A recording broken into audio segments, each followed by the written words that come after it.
So good afternoon and welcome for listening to this webinar entitled Brexit, Preparing for Brexit, where we hope to rise above all of the political noise and posturing and find out where we are and what's likely to happen, and most importantly of all, what all of this means to your business.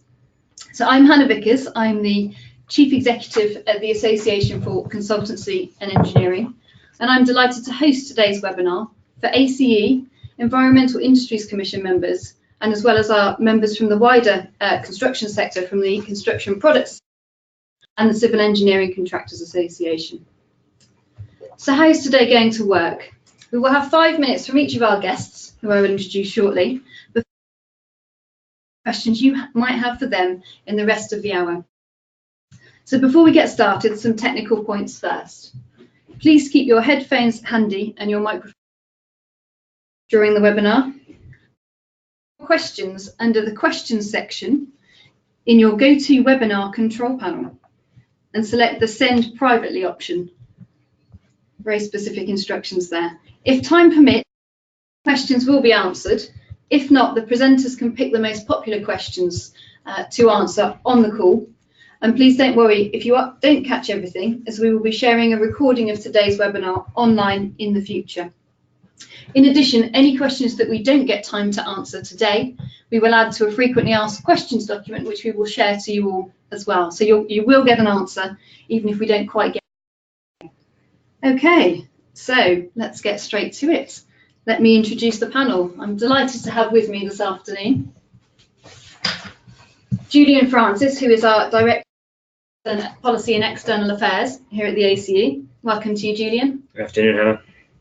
Noble Francis, who is the Economics Director at the Construction Products Association. Good afternoon. Geoffrey Spence, who's the former Chief Exec of Infrastructure UK in the Treasury. Hello. And SPADs to Alastair Darling during the banking crisis, so we should have some useful insights from you. And then finally, Alastair Reisner, who is the Chief Executive of the Civil Engineering Contractors. Good afternoon. Welcome, Alastair. Great, so I will now set some questions to each of my panellists for them to impart their wisdom before we open up the floor to questions in about 20 minutes, 25 minutes time. So, turning to you first with your background, to set a bit of context for our webinar participants, please could you explain where we are in the legislative process and what the different outcomes might be? So how have we moved on in the last week to 10 days, if we have at all? Yeah, that is the question that everybody is asking, isn't it? I think the truth is that we actually are living in historic and unprecedented times. This week has seen some amazing events. So we started today where the government lost the meaningful vote on the deal that it secured with the European Union. The first time that a government has lost on a piece of European legislation. It lost that vote by an incredible margin, over 230 MPs, but just over 2/3 of the House of Commons voting against it, including 100 Conservative MPs from it. Unprecedented. We have to go back to 1924 to find a loss that is equally strong, and that was 166 votes led to the fall of the Rams and a general election. We have not seen a fall of the government, and we have not yet heard a call for a general election from the government, although we have from the opposition. We then saw a vote of confidence last night, which the government unprecedentedly won by 19 votes. So we have a situation where the House of Commons has stated it has no confidence in the government's primary objective, its primary plank, and yet it is still being kept in power. I think we can see here the first real act of the terms of the Fixed Term Parliament Act, which essentially has changed the way in which votes of confidence operate in the UK and how easily we can call general elections. So all of this has led to an incredibly fluid situation. What we do know is that the government stated last night that they would begin talks with party leaders and, more importantly, senior MPs. Jeremy Corbyn has said that he will not take part in that, but the government has already had meetings with the SNP, Liberal Democrats, and is hoping to have meetings with Greens. I understand that David Lidington, for those of you who don't know, is essentially the Prime Minister's deputy, will be having the behind the scenes conversations, and this will be the ones that really matter. This will be the conversations with the government's own MPs who've rebelled and the senior MPs that were referred to. This will essentially be groups of MPs that have expressed views on the Brexit process, and essentially what the government is trying to find out, can it build a vote to actually secure its so that's the most obvious scenario that the government's going to be trying to work on, the second vote. Can we bring this deal back slightly modified to the House of Commons, a deal plus, if you like, that they have MPs to do so. Looking at your parliamentary math, the government needs to find 120 plus MPs. That is not task, although it would be dramatically helped if they could get the 118 rebels back on track. The magic number for everyone is 322 or above. That will secure the legislation. The Parliamentary Select Committee for exiting the has come up with an emergency report calling today that actually we should be moving towards a series of indicative votes. Essentially what that means is that the government will propose varying options. The House of Commons will then vote on that. From that process a solution will emerge. This has been tried before. It was tried by Tony Blair government. However, the process was not successful, as the votes could often lead to contradictory outcomes, and people are wary of doing that now. Another plan has been called that the House of Commons Liaison Committee, this is the group of select committee chairs, there are 36 of them, would actually be called on to debate this issue and see if they could come with a way forward. They represent a broad spectrum of the political parties and also opinions within the House, and it is thought that they will do so. However, one or two of the select chairs have stated today that they do not think that is a proper approach to deal with this situation. The final option, of course, that is there is no deal, and people have to remember the fact that the UK is scheduled to leave the European Union on the 2300 hours on the 29th of March. This is required by law. It is the EU Withdrawal Act 2018 states what that date is. Every other talk of what people can say about delaying the vote, stopping us leaving, it requires legislative change to be able to enact that. So anything else that people are talking about needs that legislative change, and the government has stated it has no intent at this time a bill that would amend that act. So if we did amend that act and we did get a change of time, and we were able to lengthen the time periods, people have spoken about perhaps getting an extension from the European Union or so on, what could that lead to? We could then see perhaps the time envelope for major renegotiations, which is what people have stated that they want. The deal is not deliverable. We need to fund it. The EU is currently saying that is not an option. And it certainly won't solve the fundamental heart of this, which is essentially the Irish border and the government's red lines about remaining within a customs union or the single market. And in fact, this was highlighted to Michel Barnier by the Prime Minister on the 2nd of July last year, where she stated that it was unlikely to get any approval in the House of Commons for a withdrawal agreement unless the UK was absolutely confident about what its future trading relationship with the EU would be. And I think we're beginning to see that. Secondly, people have spoken about a second referendum. This becomes tricky because what is the question? Is it merely a rerun of the last referendum, or is it in fact a new set of questions such as, do you approve of the Prime Minister's deal, or do you believe that we should leave without a deal? But in order to do that, we need at least 7 months to set that up, which is what people who talk about a referendum tend not to focus on. It's a very long, laborious process, and that's because legislation requires those timelines to be able to set up those groups. A general election, of course, is the one that is becoming very popular. This would require the House of Commons to either vote against the government in a confidence motion, which they haven't. The government won that.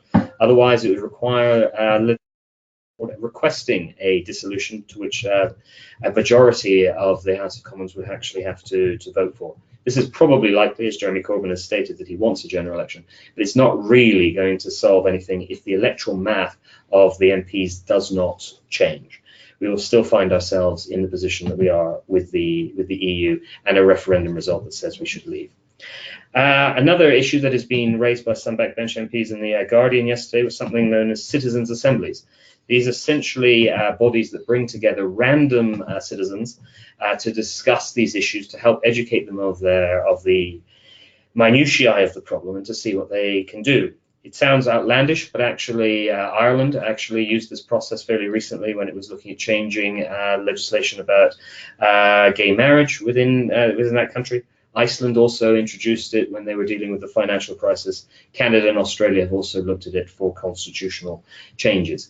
This has the ability, of course, of meeting relatively soon. It brings non-political players into play and essentially acts as, I suppose, a giant focus group that could give us some ideas of what we're doing. And then, of course, the final one, the whole thing off. We could revoke Article 50 and just say it's all been a bad decision. And in fact, if you look at Donald Tusk's tweets, he's somewhat hinting that maybe that is something that could necessarily be done. However, that is all speculation. We won't know what is actually going to be happening, what the government's plans will be done until Monday. The government is required to come back and tell the House of Commons what it's taking forward. So the only thing that we know now is that we really don't know very much at all. Okay. Thank you, Julian. Just a short follow-up question. I mean, as you say that, it's still wide open at the moment in terms of a great number of potential options we might have there. So we will have a little bit more certainty on Monday. What do you think the timescales are for us to, as we move towards the end of March in this potential, the current course is if we don't change it, we will be leaving with no deal. What do you see there, the sort of critical milestones between now and then in terms of actually giving business a bit more certainty? So, Monday is obviously a critical date. Understanding the legislative process and what we would need to do or what would need to happen to avoid a no deal at the 29th of March, what are the other key dates, the key milestones that we will get an indication of whether that is an increasing likely outcome or not? The issue with the milestones depends on where the government necessarily decides to go. If it is going to try and have a second vote be tabled, and they'll have to decide when that date will be. But we will find that on Monday. Hopefully the government will say that on Monday. I personally believe that right now that is the government's preferred option. They're going to try and see, can they get people to agree? What they'll want to know from a broad number of MPs is, can they actually get assurances in the second document, the political framework outlining what a future trade agreement will look like, that could satisfy enough MPs' concerns about the Brexit deal. If they can have that, that solves the problem from the government's point of view in the most easy way that is going forward. Failing that, the government is essentially going to have to introduce some form of legislation if it wants to pursue the vast majority of other options. Either that will be tabling a vote calling for a general election, or that will actually be tabling a vote that gives it the ability to amend the withdrawal bill. So we will have to see what's necessarily happening. And time is incredibly tight here. I mean, we're 72 days to necessarily go. But what I have to say to everybody is that that clock is ticking. You don't need to do anything to have a no-deal Brexit. You have to do something to have a deal. And that's what you have to do. The House of Commons may not like the deal the Prime Minister has done. The European Union at the moment is saying there is no other deal. It's unwilling to even consider another deal. So we're entering a game of brinksmanship, of chicken, if you like, essentially where the clock is going to run down, people are going to start perspiring, and people are going to have to start looking each other in the eye very, very closely and say, is someone going to swerve? Otherwise, both sides are going to be faced with a scenario that neither of them want. Excellent, thank you. So the next week to 10 days, and we should get some hopefully clearer idea on the government's plans on Monday. So just moving on from that, now we're going to bring Noble Francis into the call. So Noble, we've got a couple of questions for yourself. As we know, the CPA does fantastic economic analysis on what is going on in the world of construction. So two questions. The first of which is, could you just update us briefly on the trends and the impact you're seeing already from this uncertainty around Brexit? So the implications and the that you're seeing already on the infrastructure and construction pipeline, and then perhaps do a little bit of forward casting, which I know is going to be given the number of scenarios Julian has just outlined. But if we're looking forward, actually, what are the what's the sort of range of possibilities in terms of the economic implications of the different scenarios? And I believe you've got a couple of slides as well, so people should be able to see those up on the screen now. Noble. Yes, thank you, Hannah. Julian, as you say, has outlined some of the scenarios very well, and so I won't spend too much time on the scenarios. We only have 10 weeks left, so as Julian correctly highlighted, time is very tight, and the question is, so what now? Now, from our perspective, we haven't considered a general election as likely because we don't think the Conservatives will want to vote themselves out of government at this point, and there are bigger issues afoot. So from our perspective, we have a revised deal, we have a second referendum, a different deal, or no deal. And from our perspective, looking at probabilities of this, and you need to take the estimates of probability with a little bit of a pinch of salt.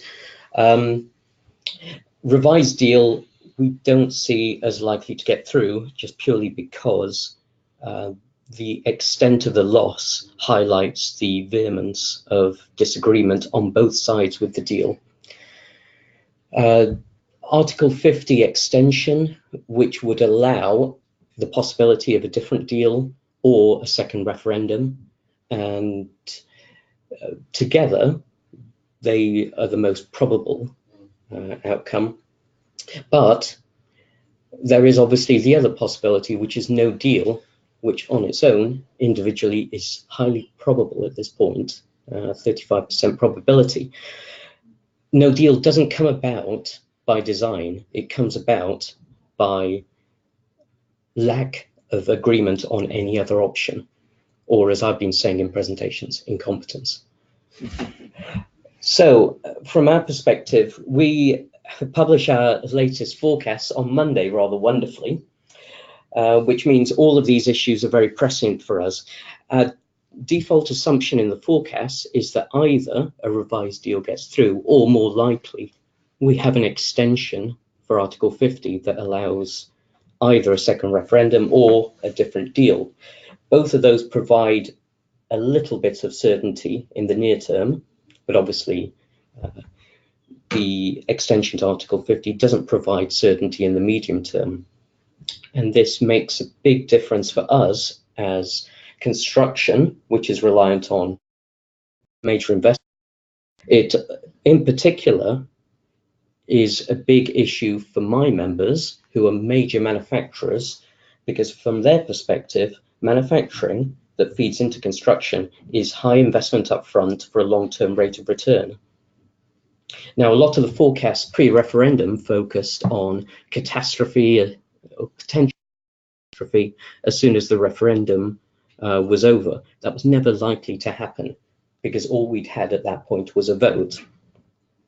The activity on site in July 2016 was largely the same as it was in June 2016 because it was all based upon projects that had been signed up to a long time ago.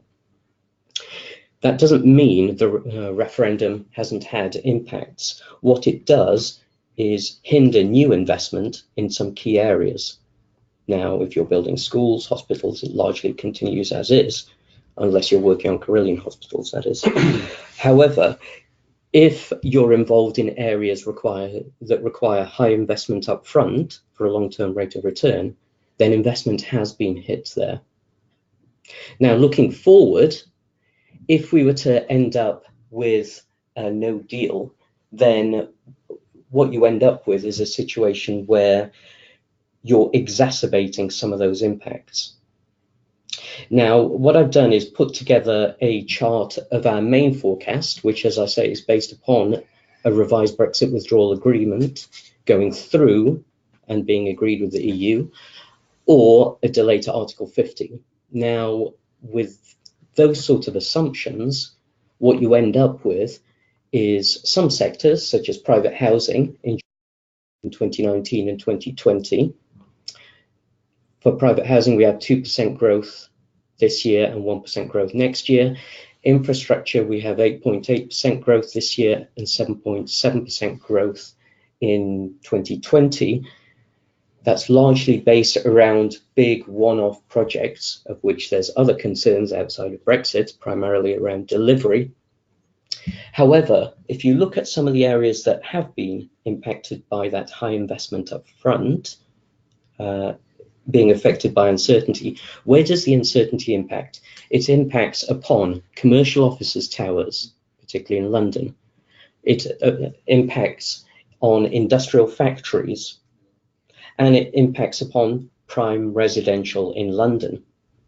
Now, within private housing, growth in house building outside of London, sustained by Help to Buy, is enough to offset the fall in prime residential. In the industrial sector, growth in demand for warehousing has been enough to offset the fall in demand for industrial factories. And so we expect growth there. In commercial offices, heavily reliant upon high investment in commercial offices towers, what you saw as soon as the referendum was over was an end to large investments in those £200–300 million commercial offices towers.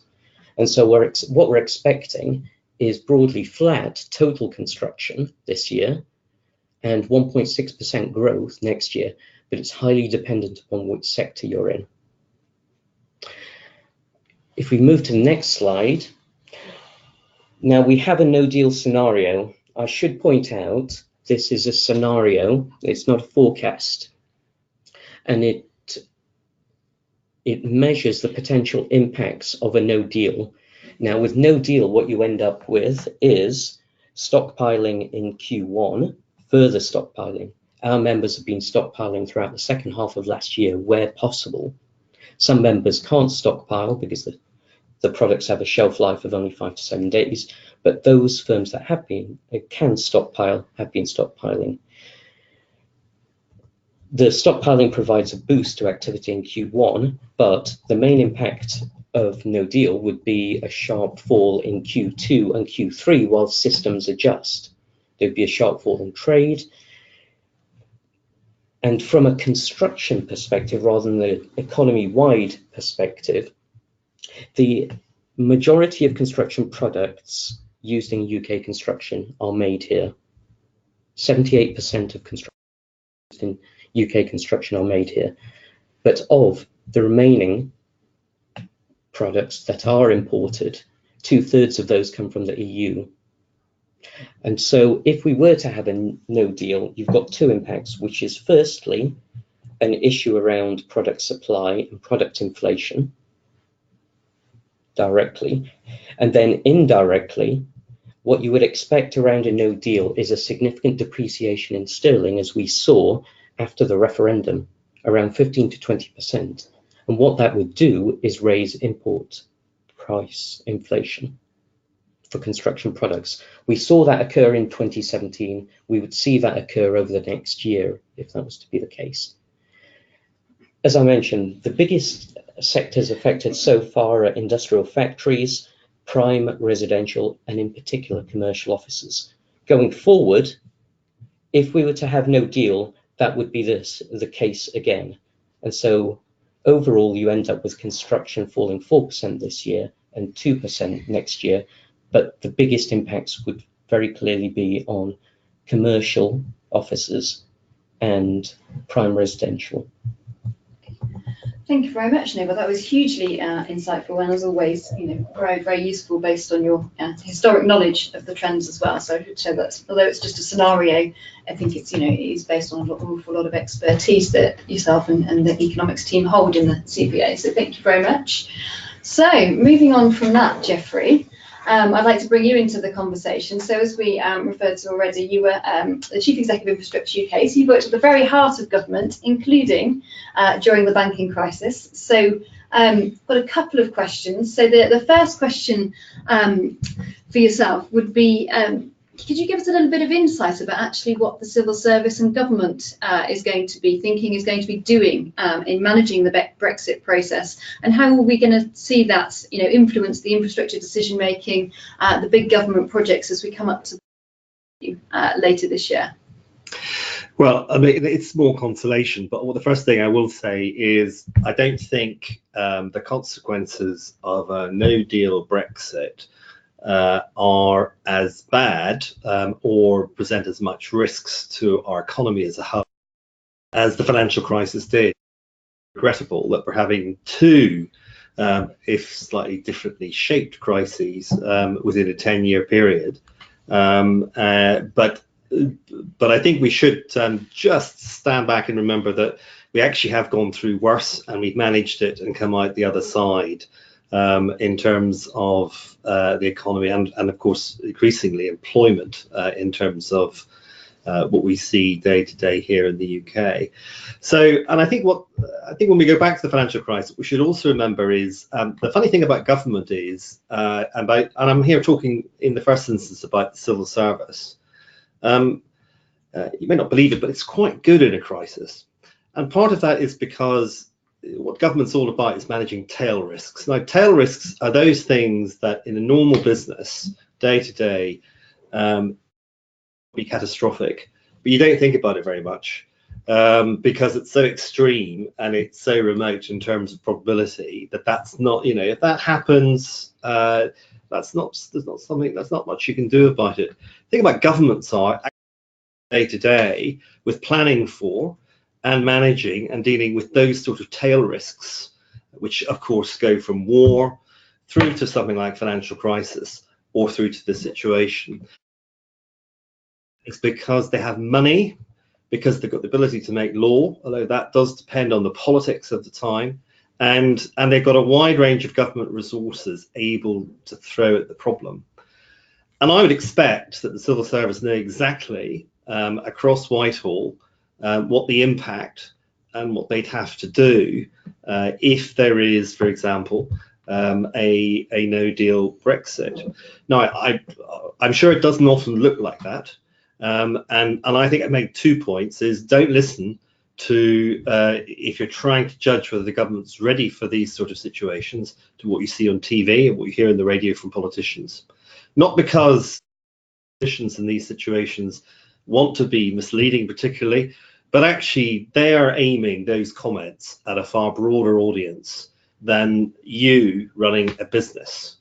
The way government interacts with business and the messages that business can rely on are actually through the sort of engagement that ACE has and other similar organisations in other sectors with civil servants and indeed ministers, and those voices are better to listen to and rely upon than actually what is said publicly, which has got a very political aim and actually is for a very wide audience, not for those who run business.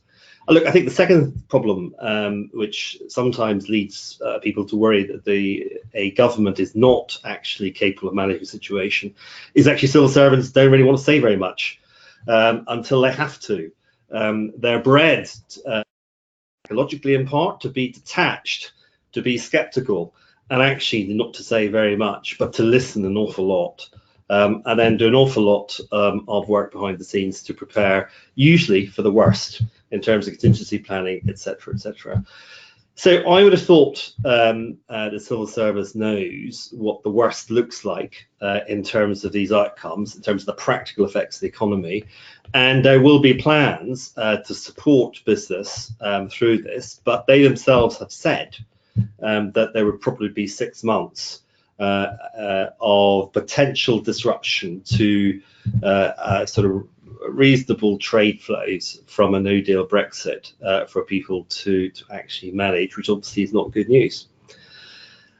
Having said that, I mean, that's really about how the government works. I mean, that ultimately depends on the politics.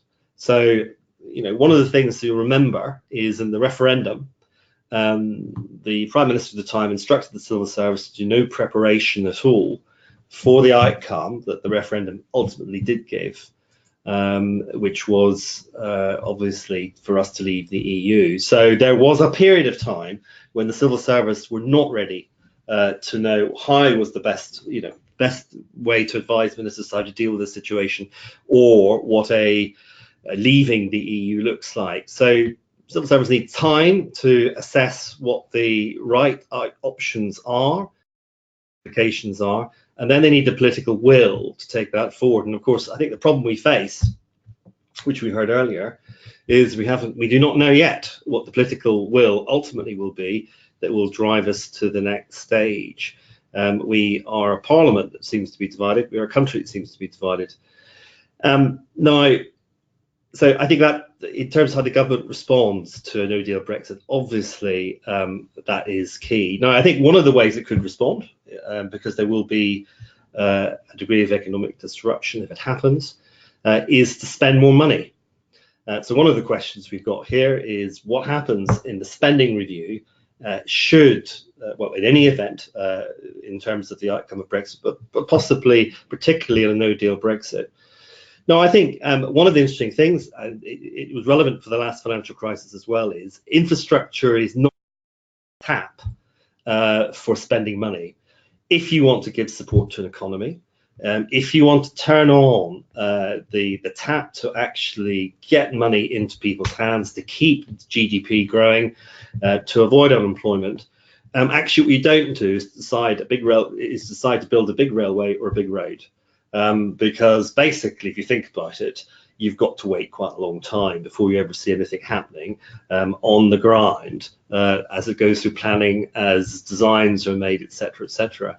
Only projects that are available to spend can you actually put into into a quick bucket to spend more money. And I'm afraid we did that 10 years ago. We used up pretty well all the projects that were ready to go during the financial crisis. So if you want to give support to an economy, what you do is you cut taxes, or you find some other way to very quickly put money into people's hands. So when it comes to the spending review, I don't actually think infrastructure spend will be affected very much at all by the outcome of Brexit, because I think if a government wishes to do more, it will turn to tax to sort of take it forward.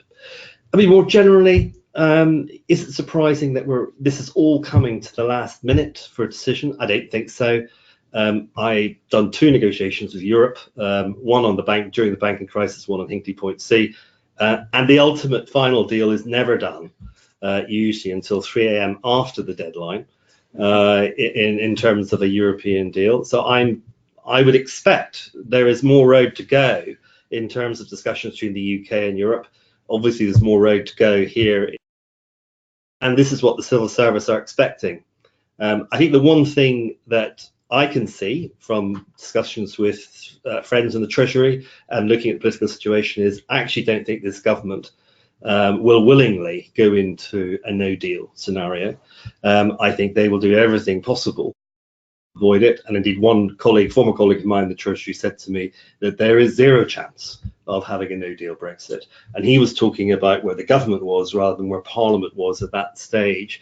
And that's where I think, so I think the worst is probably not going to happen. Excellent. Thank you, Geoffrey. That was really interesting. Now, can I just pick your brains from a different perspective, just briefly? You spent a long time in the banking sector. So if what the government's suspected plans might be to support industry, to support the economy as a whole through scenarios, what about the banks? Are they now going to come forth and return the favour, so to speak? And what do you think some of their concerns would be at the moment, and how might they be manifesting themselves in both sort of the investments they make around infrastructure, in terms of how they support businesses, how they lend? So generally, if you're in a difficult economic situation and the government wants to spend more, you can be guaranteed the banks will want to lend less. Mm-hmm. It's sort of, it's sort of an obvious relationship, really. If things are getting worse, banks will be worried about their credit portfolios. So I think banks become more conservative in terms of lending policies. On construction, however, I do think that banks have already, in some respects, become more conservative. And there, the events around Carillion have had a bigger impact, as well as some other difficulties over recent years, particularly with our lead contractors.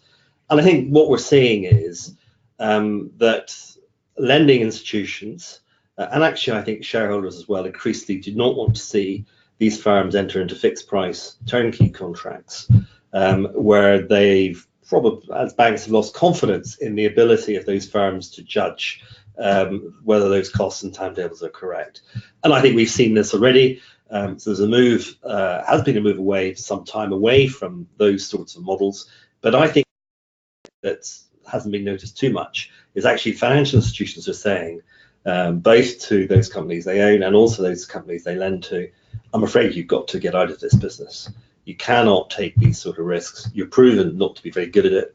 And I think that's a trend that will continue irrespective. Having said that, I think for other sectors of the infrastructure market, actually things are booming at the moment. If you're building a wind farm and you're looking for finance, you will find the terms and conditions on offer are the best ever. So in other lower covenants, better pricing you did in 2007.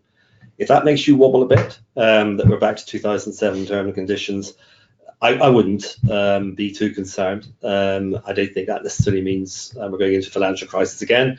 It just shows that the market is buoyant for certain types of infrastructure projects in terms of their financing, but not for supporting contractors entering fixed price turnkey contracts. Okay, great. Thank you, Geoffrey. That was really interesting and quite a good segue into Alastair. He represents a number of those civil engineering contractors.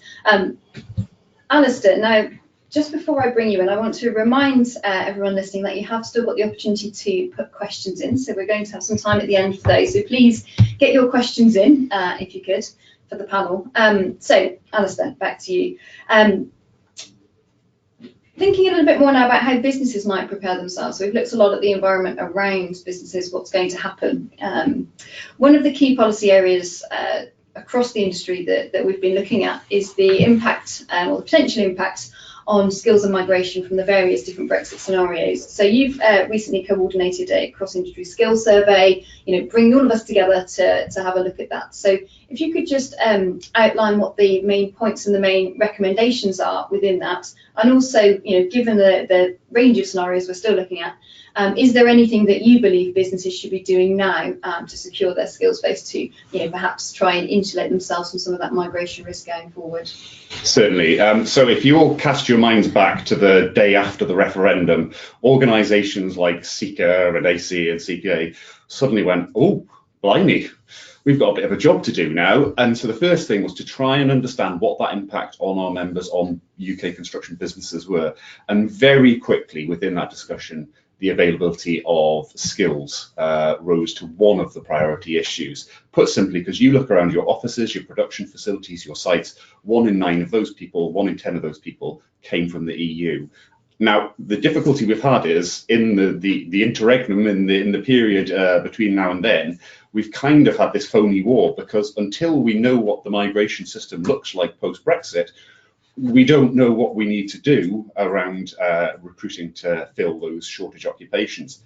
However, before Christmas, we started to put together a bit more clarity with the publication of the immigration white paper around what that system might look like. What it meant was some of the work that we had done to that point, to be blunt, we had to scrap up. We'd looked at things like a sector-based approach to immigration. The government said, no thanks, we're not interested in that.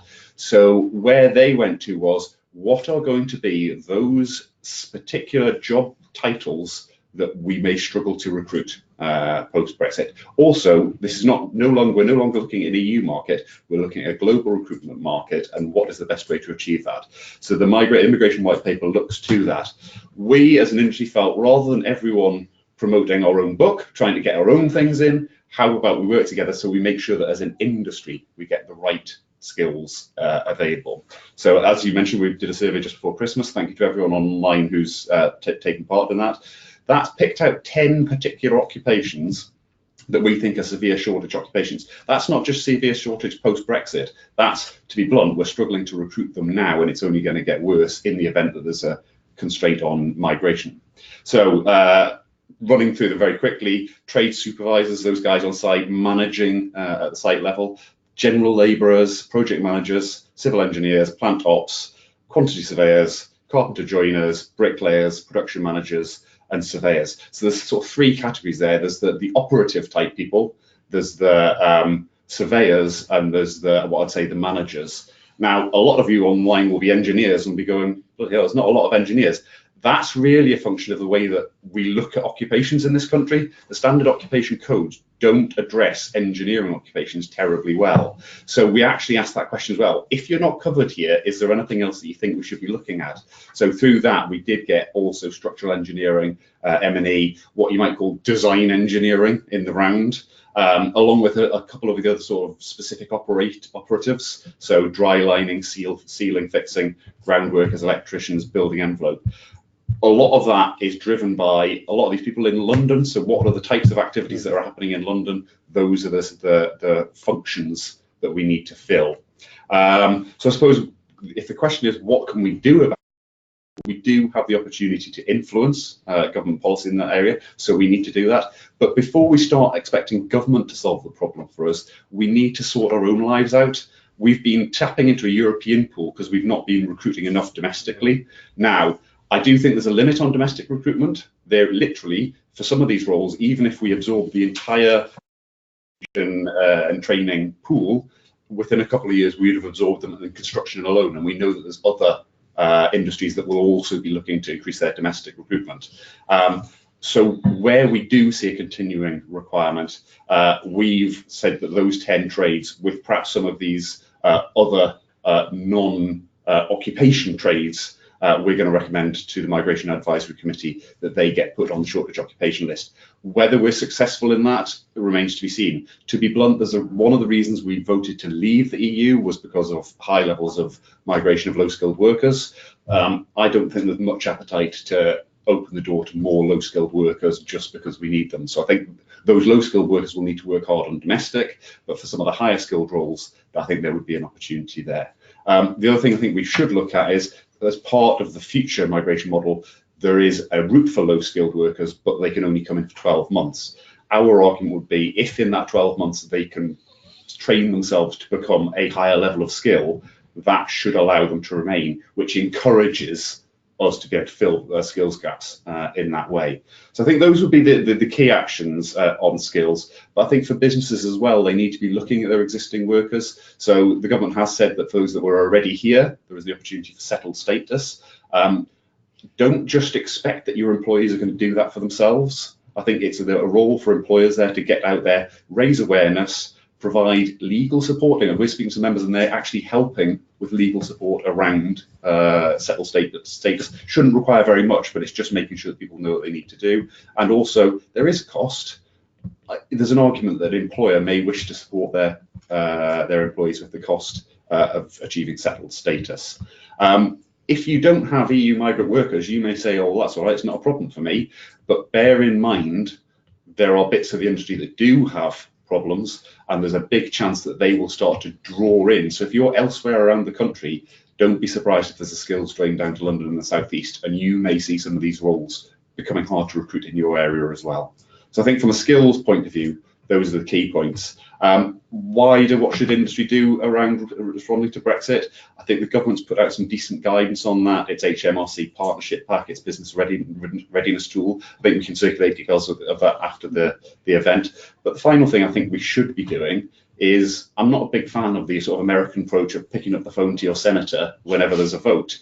But this is probably the one time when it is a good idea to just let your local MP know what this means to you. Not to say you must do important business, but just illustrate a piece of what it's going to mean for you to help inform them in the decisions that they're making in Whitehall.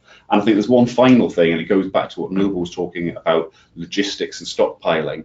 A lot of businesses in our sector actually do have land, and there may be a short-term requirement, so let's work together. And particularly if you're in Kent, Essex, places like that, it may be helpful if you're looking at, if you've got hard standings, could you be making them available for the betterment of industry as well?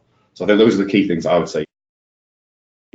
Okay, no, thank you, Alastair. That was very comprehensive timeline of since the vote. So now we're on to questions from those on the line. So I think we've spoken an awful lot about the sort of short-term implications, what we likely to see in the next few quarters. If we can maybe look a little bit beyond that and look at, actually, what might the opportunities of Brexit, open up to us to, as a country. If we look beyond this, there is almost certainly going to be this short-term impact. So maybe if we can have a little bit of commentary on that as we look beyond the next few quarters. So I'm looking to Noble and Geoffrey, and specifically here, what's likely to happen with inflation? What's going to, is this going to potentially give us a bit of an advantage going into Europe and bidding on projects there? Are there other things that we need to perhaps be thinking, looking, beyond the next few months as the opportunities? And again, Geoffrey, what will government be thinking about? You said they're going to be planning for the long term, planning for the worst case scenario. Actually, what are they going to be doing, perhaps in Department for International Trade, as looking to sort of boost our exports? That's been a lot of the narrative from the Brexiteer parliamentarians. So what is that likely to look like in the next few months, few years? You go first. So, no, do you want to go first? I will go first. Okay. Post-Brexit and implementation period, if there is one, good luck on bidding for European projects, I would say. In terms of construction activity and structural changes we may see within the industry, clearly there are many areas in which we have skills issues already, and we may not have the opportunities to import labour that we had before, in which case you may see investment in methods of construction that aren't as labour intensive. Speaking from the manufacturing side, I would want to be sure that the return on that investment is there, but if it is, it's one potential area which could at least ease some of the skills issues in the long term. It's clearly not going to provide a solution, whether it's AI, whether it's tech, whether it's off-site manufacturing. It's not going to provide a solution next year or the year after, even the year after that. But in the long term, construction be less labour intensive. In terms of other areas we may benefit, there are clearly going to be in the next 2 to 3 years rises in demand for warehousing and ports construction, areas which, as it happens, are growing double digit anyway. A lot of the issues around a potential no deal are very much around Q2 and Q3. Once systems adjust to what this situation is, we would expect to be on a growth pattern from there. However, it's highly uncertain. Julian highlighted the uncertainties in terms of the short-term issues. It's even more uncertain when you look long-term. When you look at, if you go back, say, 12, 18 months ago, looking to the Brexit negotiations, you would have assumed that agreeing a deal on withdrawal and getting into an implementation period would be at least relatively easy because we're fudging the issues. And the bigger issues would be about establishing a long-term relationship with the EU, because then we actually do have to solve problems like the Irish border issue. The fact that we've got into such issues now means that the long-term relationship with the EU and potential benefits we have in the long term are highly uncertain, which probably doesn't help you that much, but that leads nicely onto Geoffrey taking it off my hands. Well, I mean, what the government is committed to doing trade deals with other partners, and obviously the United States would be a particular target, particularly given the minister in charge of the trade ministry, and they will want to, as quickly as possible, put in new markets to complement our European market going forward. A difficulty with that is it takes time. Difficulty with that is there can be as much politics with the US as there could be with Europe, and the agricultural agenda is one of those. So they're not easy, but they're probably doable over time and on a broader sphere. I mean, so where does that take us? It means we're starting to move away as a country from the way we've been doing business to date in terms of who our partners are, in terms of trade and other things, and that, you could say, has been happening already, and will just continue to accelerate. I mean, the one big difference, of course, in the longer term is that we have our own currency, and the good thing, and we should just thank Gordon Brown for this, is that we have sterling, which actually can help us go through these transitional arrangements. It does mean sterling could fall, but for some industries, for some companies, this will give a competitive advantage, even in Europe. And at the end of the day, I mean, my own view is that you know, as an economy and as a country, whether ultimately in the long term we're going to be sort of have economic growth will depend on other things than this. Do we have the right products? Do we deliver them at the right price? Are we efficient? This productivity agenda that actually we just referred to in terms of investing in new technology that actually does things more efficiently and less costly. And these are the things that government will come back to focus on. You know, so we might even get a real industrial strategy, and I mean, and indeed there's more scope for some of that as well. So I think that's the sort of picture that we're going to see. Okay. Noble, I think you wanted to just add a little. Yes, if I can just make one very quick point on trade deals. If we do negotiate wonderful trade deals, I keep being told I'm being too negative on Brexit, but if you look at construction products, out of the top 5 exported construction products, 4 of those are actually in the top 5 most imported products as well.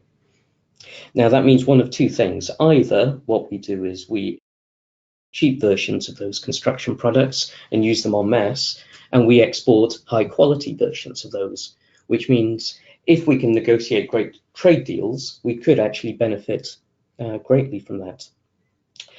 There is also another potential explanation. We import things, add value, or slap a British label on it, and then export it again. International supply chains, which means even if we do negotiate great trade deals, it's not as though we would benefit very much from the construction products trade aspect of things. Okay, no, some interesting points there. Some positivity looking to the longer term. And I do think that there, you know, we've seen over the last few years, and you know, from the numerous reports that have been done on the construction industry, the need for it to modernise. So perhaps this is going to be something that acts as a catalyst to that process, and hopefully will encourage government to invest with industry in it, as Geoffrey says, a proper industrial strategy. Dare I say, not commenting too much on what we have presently, but you know, and within that, then you would have that potential sort of competitive advantage, not just with the sterling, but actually with the fact that we have evolved our construction and consulting industry to be world leading, because we do, you know, it is with the consultancy expertise, I know that we are sought after around the world. So, you know, something that ACE is looking at with the Department for International Trade is what we can do to help the industry as a whole market itself, so evolve and market itself as a world leader post Brexit. So whatever that world looks like. Right, we've got a specific question on the water sector. So this is, can any of your panel comment on the likely impact of a no-deal Brexit on the water sector, given that a lot of the AMP7 capital funding will be privately funded in the main? Is it going to be affected? So I think that one perhaps is Geoffrey, and then Noble, if you've just got any commentary at all on the water sector. And the answer is no. It's good news. I think the water industry, obviously, if there's a general election and there's a Corbyn government, that changes the dynamic in the water sector quite a lot.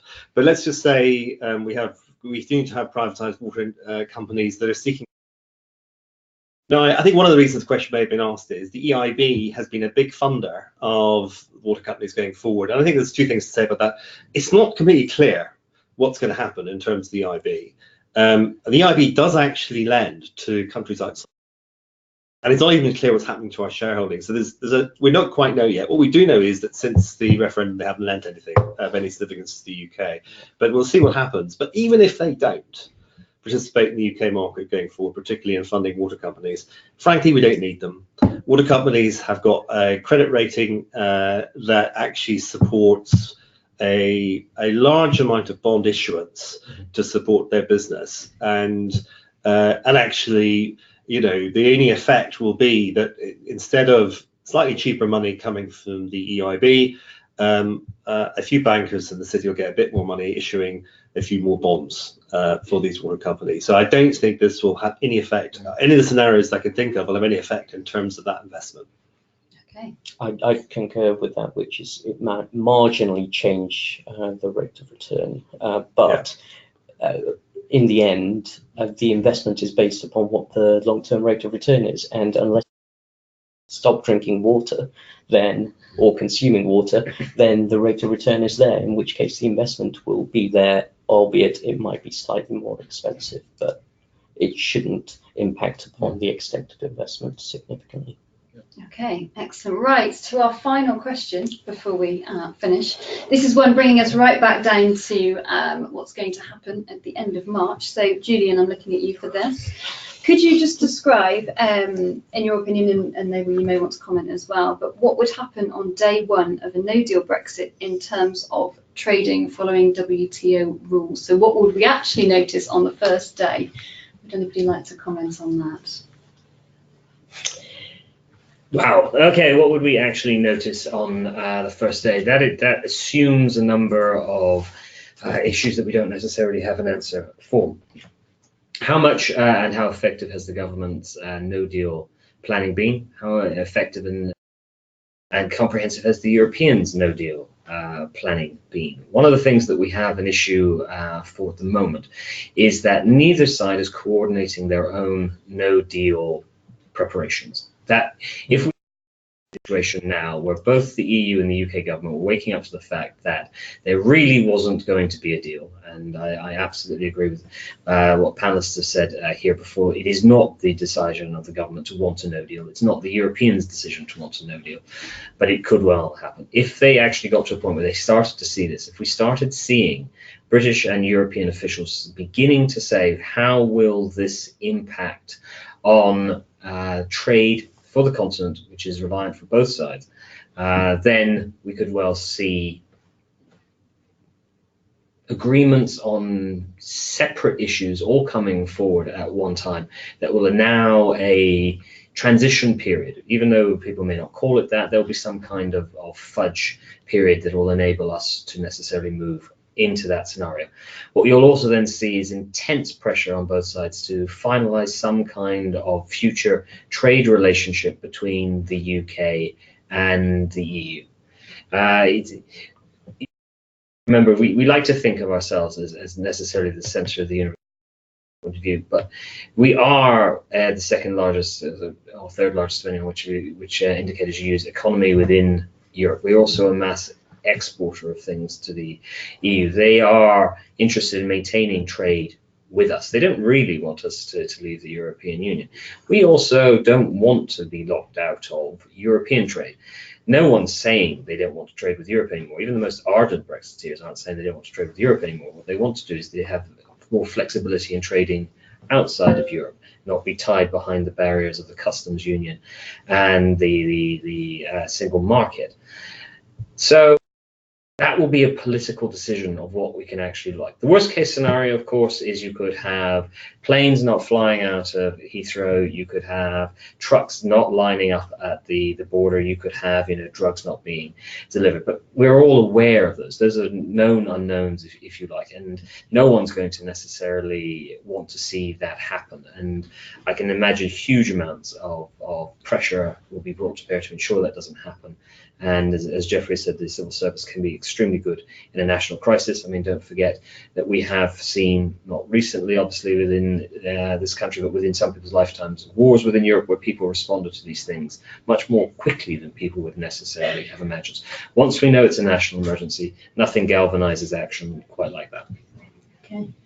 No, do you have any thoughts just from the construction products perspective? Just relatively quickly. I wouldn't worry about the tariffs so much because the tariffs on construction products are relatively low. The bigger issues are the non-tariff barriers and dealing with the admin and bureaucracy that we're not used to dealing with to that extent. We're obviously used to dealing with it from a non-EU to UK perspective, but our trade with the EU is so great that we're multiplying the extent of the admin bureaucracy. And a lot of SMEs won't be used to dealing with that admin bureaucracy. And then the bigger issue will be the depreciation in sterling that occurs if we were to have no deal, which would lead, it does benefit, it obviously means that imported products become much more expensive, and much more expensive on construction projects we're already working on at fixed prices, and given the low margins, may make some of those projects financially unviable. Okay, thank you, Noble. That was slightly downbeat, but that's fine because we've decided we're going to use this as a catalyst to modernise the construction industry and become more productive anyway.